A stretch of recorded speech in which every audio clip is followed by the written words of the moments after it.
The old Blackwood mansion stood alone, at the edge of town, hidden behind a rusted iron gate, a tombstone of rotting wood and shattered windows.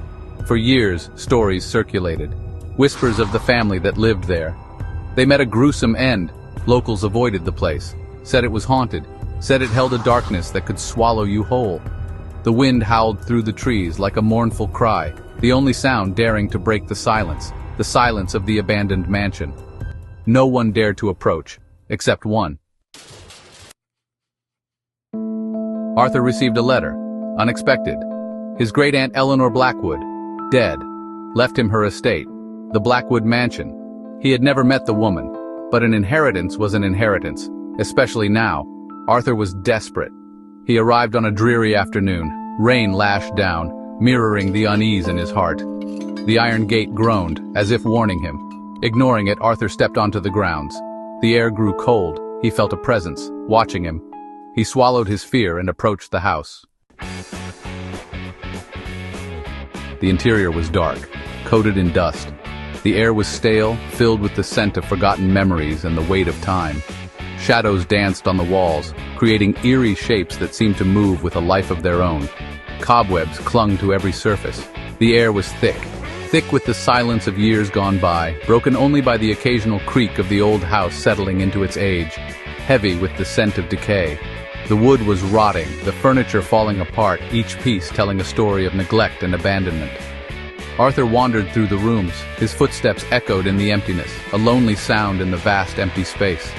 He felt a chill run down his spine, each one seemingly colder than the last.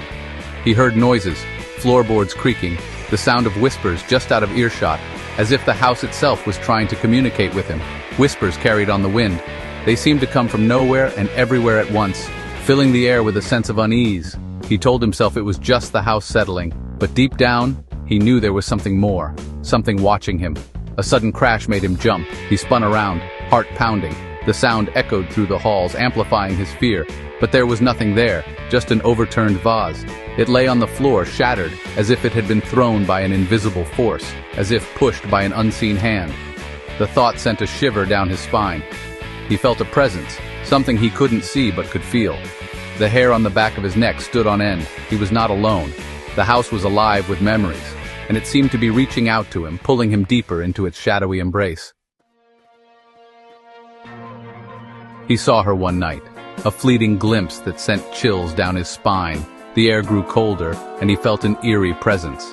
A woman in white, standing at the end of the hallway. Her dress seemed to glow, contrasting the darkness around her, her face obscured by shadow. He couldn't make out her features, but he felt her eyes on him. Arthur tried to follow, but she vanished into thin air, leaving him in the cold, empty hallway. He found a portrait hanging in the main hall. It was old, covered in dust, yet strikingly familiar. The woman in the painting was identical, Eleanor Blackwood. Her eyes seemed to follow him, just like the ghostly figure. Night after night, the ghostly apparitions continued. Footsteps echoed through the halls. Voices whispered his name, growing louder each time. The line between reality and nightmare blurred.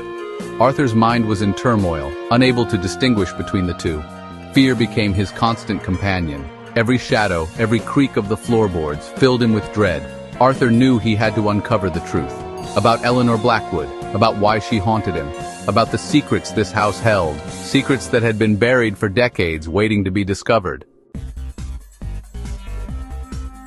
He found a hidden room behind a bookcase. The air was thick with dust and the room seemed untouched for decades. Arthur's heart raced as he stepped inside, feeling a chill run down his spine. In the center, a large, ornate mirror. Its frame was gilded and intricate, with patterns that seemed to move in the dim light. The mirror itself was slightly foggy, as if it held secrets of its own. As Arthur approached, the mirror shimmered. It was almost as if it was alive, reacting to his presence. He felt an inexplicable pull, drawing him closer and closer. Eleanor Blackwood stared back at him. Her eyes were filled with sorrow and desperation, as if she was trying to communicate something urgent. But it wasn't her eyes that held his gaze. There was something else, something more sinister lurking in the reflection. It was the reflection over his shoulder, a shadowy figure barely visible but undeniably there. A man stood there, eyes filled with malice. His expression was one of pure evil, and Arthur felt a wave of dread wash over him. A glint of metal in his hand. A knife. Then Arthur understood. The man wasn't just a reflection, he was a threat, a real and present danger. Eleanor Blackwood wasn't the one haunting the house. The stories had it all wrong. She was a victim, trapped and trying to warn anyone who would listen. She was trying to warn him. Her gestures became frantic, her eyes pleading for him to understand. He turned, just in time to see the glint of the knife. The man lunged at him, and Arthur barely managed to dodge the attack. It wasn't a ghost that had lured him here. It was something far more dangerous, something with a dark purpose. It wasn't a ghost that was tormenting him. The malevolent presence was very much real, and it had been waiting for him. It was very much alive. The man with the knife was no apparition. He was flesh and blood, driven by a sinister intent. And it had been all along. Arthur's realization came too late, and he knew he had to act quickly to survive.